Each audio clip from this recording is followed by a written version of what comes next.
And then tomorrow we'll actually look to purchase a car. So the truth about car payments, here's the reading. So you follow along with me in the video, pause the video when you're answering the questions, and push play when you're ready to continue. So it's an individual assignment. And when you're done, raise your hand and our guest teacher will check you off. So now that you have your first paycheck, which was given yesterday, if you missed that, go to yesterday's lesson. You can see the paycheck that we received. Depending on your group number, table number, you received a paycheck as a social worker or as a teacher. So some people, when you get the first paycheck, will make a big purchase. So we will spend one day in class searching for a new car to buy. The amount of cash you will have to spend will be determined on how detailed and accurate your responses are to the questions below. So I'll check this when we get back, and depending on how you do, you'll get more money to spend on a car. And then there'll be a Kahoot. How well you do there can boost the money that you receive to spend on a car. So good responses and great performance equals more cash for you to spend on your car. I always have a car payment. You probably heard that before, right? Or maybe you said it to yourself to justify getting the shiny new car. Hey, we get it. Nobody likes having a car payment, but are they just a way of life? Like filing your taxes or doing your laundry? So spoiler alert, they're not. Let's talk about how car payments actually work and what options really are before you get behind the wheel. So what is a car payment? So we'll start with the basics. Let's say you have an eye on a brand new car, one that you really, really want. You start seeing the car everywhere in your dreams, on your drive to work, even parked in front of your favorite coffee shop. But you don't have thousands of dollars lying around. So you do what most people do. You finance it. Next thing you know, you're walking into a dealership, shaking hands with Billy Bob and securing yourself a brand new ride and a car note. What's a car note? Well, most people just call it a car payment. But here's how it works. When you finance a car, you don't actually own the car. You're borrowing money and telling the lender or the bank that you promise to pay back the amount they loaned you plus interest within a certain time frame. A car note, aka car payment, is what you pay each month for that loan. Pause the video and answer the below questions. Remember, the more detailed, thorough response, the more money that you can earn for tomorrow's activity. How are car payments calculated? When you finance a car, calculating your car payment comes down to several things. The current price of the car, trade-in value of your car that you have. So you have an older car you're trading in, they'll give you a amount for it, maybe $2,000-$3,000 credit towards your new car. Now, if you went and sold that to a private party, you probably can get a couple more thousand for that, so it might be best interested to do that. Any cash you put down as a down payment, the total amount of the loan, the interest rate on the loan, the number of months it will take you to pay off the loan, which is known as a loan term. Sounds confusing? Well, it can be. That's exactly what car dealers and lenders want, because the more complicated the process, the more they can charge you. But let's break it down so you can know exactly what you're signing up for. Let's say that new model you bought from Billy Bob runs $30,000. You don't have an old car to trade in, and you have no money to put down. So you take out a loan for the full amount at a 4.09 interest rate. Now, I've seen this range from 4% or even lower up to 10, 11%. So this is someone maybe has good credit. You agree to pay that back monthly for the next 16 months. So that's $554 per month for the next 5 years. Wowza. Even if you're able to trade in your current car for $4,000 and put down $500, you'll still be stuck with a $471 payment each month. And just remember when we did our compound interest calculator, we looked at what would look like if you took $250 a month and put it into mutual funds, stock market, and let it grow over 30, 40 years, you have over $1 million. So think about that. If you actually pay cash for a car and the money you would be putting towards a payment, you just put into mutual funds. The dealership may also try to get you to lease a car, but that's not the same as actually buying a car. The monthly payments may be lower, but that's because you only get to drive the car for a certain period of time. It's basically a glorified rental car that you don't get to keep. Trust us, leasing is definitely the most expensive way to drive a car, and you should steer clear of it. So let's answer these two questions, check for understanding. List 3 factors that influence how a car payment is calculated. You can pause the video, and then when you're ready, push play. Next question, why do you think car dealers and lenders make the process of calculating car payments so complicated? You can pause the video and then press play when you're ready to move on. How much is the average car payment? Right now, the average car payment is a whopping $575 for a new car and about $430 for a used car. The average interest rate to finance a car is 4.09%, and for a new car, and 8.66 for a used car. And those numbers are only getting higher thanks to rising car prices. But just because something is average doesn't mean that it's the best option, your best option. Let's take a look at what the monthly payment means for you in the long run. So what is the average car payment for a new car or used car? I'll use a complete sentence. So I'll put here the average car payment for a new car is blank, blank, blank. And for a used car is, okay, so if you make sure you're using complete sentences. What is the average interest rate for financing a new car? How about a used car? So same thing, complete sentences. Pause this, and then when you're ready to go on, push play. The real cost of a car payment. Remember the $30,000 car you financed or borrowed from the bank? Well, after the 5-year term you agreed to, you'll end up actually paying $33,223. That's over $3,223 more than the original price. You don't have to be Mark Cuban to know that that's not a good deal. The real kicker, cars go down in value. Yeah, the dealer won't tell you that your awesome new car will lose 60% of its value within the first 5 years. So the time that the new car smells wears off, you've paid $33,223 for a car that's worth maybe $12,000. Plus, if your car loses value faster than you make your payments, you end up with an upside down car loan on your hands. And boy, that's a mess.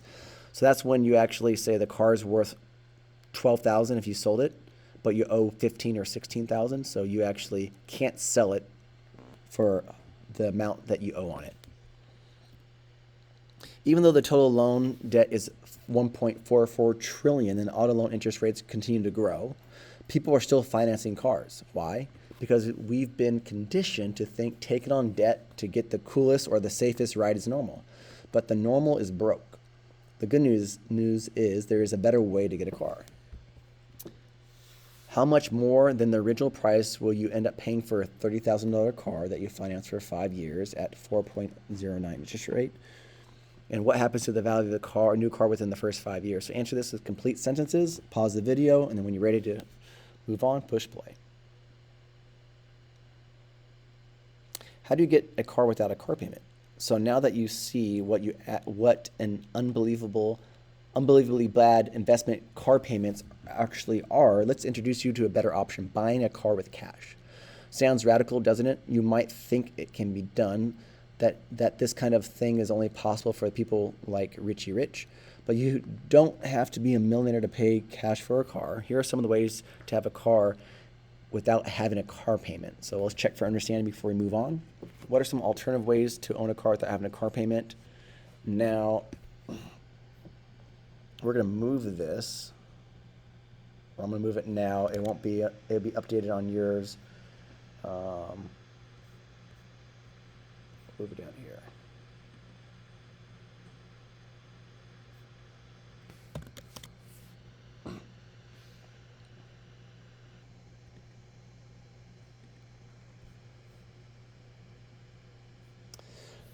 So buy a cheap used car. No more upgrading outside your price range. It's time to get a car that you can actually afford, because you can't write a check for a car on the spot. It's not the car for you. Harsh, we know, but stick with us here. What if you bought a cheaper car, nothing fancy, just get around for about 10 months? That way you can have something to drive while you save for a better one. But the newer model is so cool. I have to get a car with the heated seats. I can't drive a clunker. How embarrassing. Look, it's easy to come up with all the reasons why you need a specific car, but just because you think you deserve it doesn't mean it's worth going into debt for it. All that matters is that your car gets you where you need to be, and at least until you can save up for a better one. So what are some of the alternative ways you can own a car without having a car payment? Look above and answer it here, and push play when you're ready to move on. But actually, I'm going to show you what I've done over the years on Craigslist. So my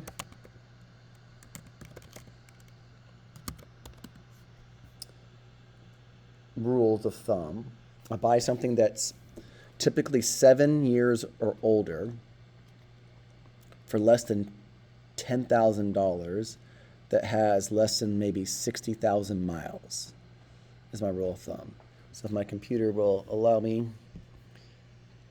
so in Craigslist, and looking for one owner, so I'm going to go to cars and trucks.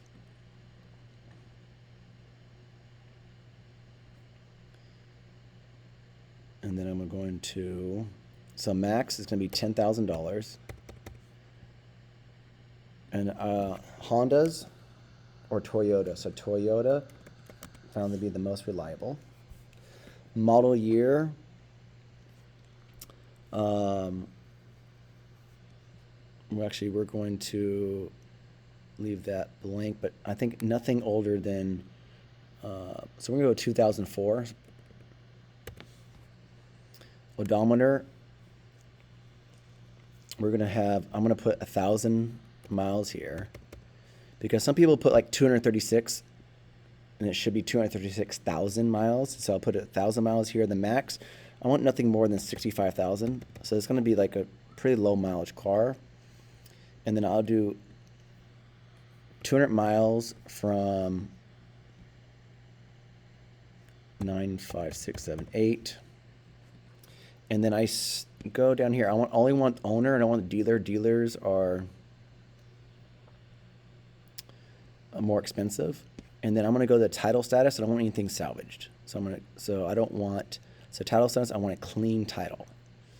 Clean title. And then I'm going to apply. And I actually put a search where I get emails. So this is a great example of a car, especially for a starting car. So it's in the Bay Area. Has 42,000, so that's really low. So the average mileage that people drive is 12,000. So a car that's 4 years old will have more mileage than this. So this is really good.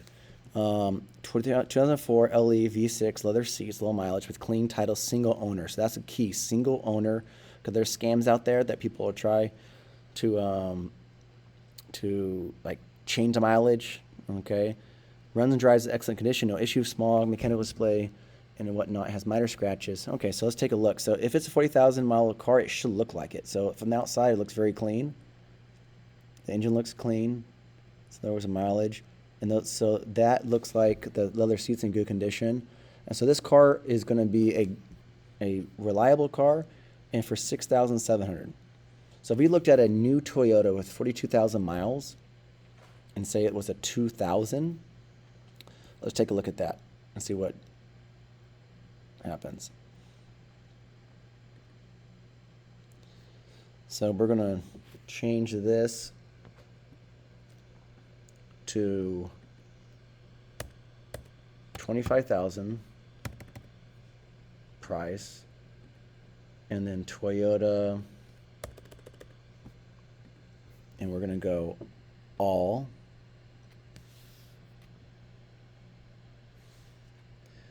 And then but I want a new one, so I'm gonna say anything 2019 and newer, so I want a new car. So we're looking at 2020. So here's one, has 50,000 miles, so a little bit more miles.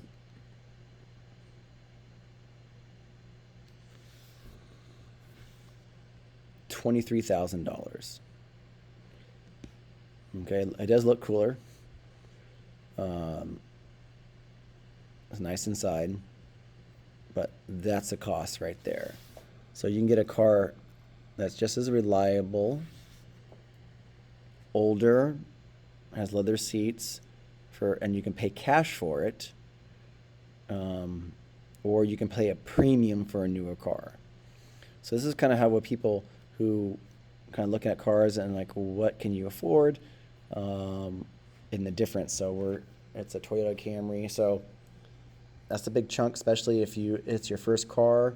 And what could you do if we actually put $18,000 in mutual funds now and let it grow over time? So rule of thumb, that's kind of show you how I search for cars, and try to find cars that are older.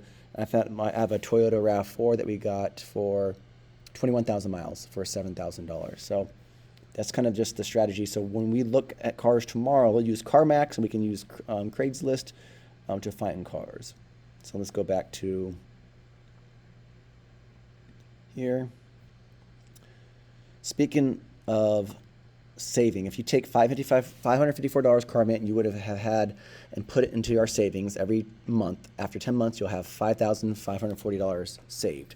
And add that to the $15,000 to $2,000 you get for your older beater car, and you have well over $6,000 to buy a new car with cash. And so now we're looking at that new car could be that one I showed you for $42,000. It's in really good condition. So that's a major car upgrade just 10 months without owing a bank a dime in interest. If you're consistently putting the same amount of money away, 10 months later, you could have another $5,540 to put toward a car.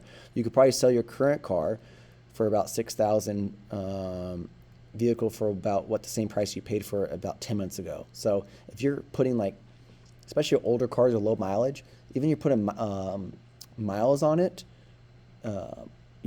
I've experienced actually sometimes I get more money because of just what Toyotas and Hondas are going for. So you won't lose too much money in it because you're not paying for a brand new car and having it depreciate really quick. So you kind of rinse and repeat and do this process. So now you have more money, $11,000 to pay for a new car to you just 20 months later. After this process started, you have one car and no debt. So just 20 months this process started, you have a nicer car with no debt. So what could happen if you invest the money you would have used for car payments into a good mutual fund at 11% rate of return over 10 years? So I'm going to actually take this and I'm going to move it down. So yours will be updated already. So another option, keep your car you have. If the current car is paid off and isn't giving you any major problems, you can just keep driving it. I've driven my cars until the wheels basically fall off, or it's over 200,000 miles. So then you could invest the money you would have had a car payment into a good mutual fund. With 11% rate return, you would have over 120,000 in 10 years. In 20 years, you would have over 500,000, and in 40 years, it'd be $4.7 million. So that's kind of the power of that compound interest. Those numbers will make your head spin, but it really just comes down to simple math. The less money you put into spending on a car every month, the more you can put into other more important things like paying off debt, or any other debt you have, putting away for your kids' college funds, saving money for retirement of your dreams, and so much more. So answer this with complete sentences, and when you're done, raise your hand so you can get checked off. If you have extra time left over, you can look through this and see if there's anything worth putting into your journal of gold, and then you can read or do other class work. I'll see you guys tomorrow.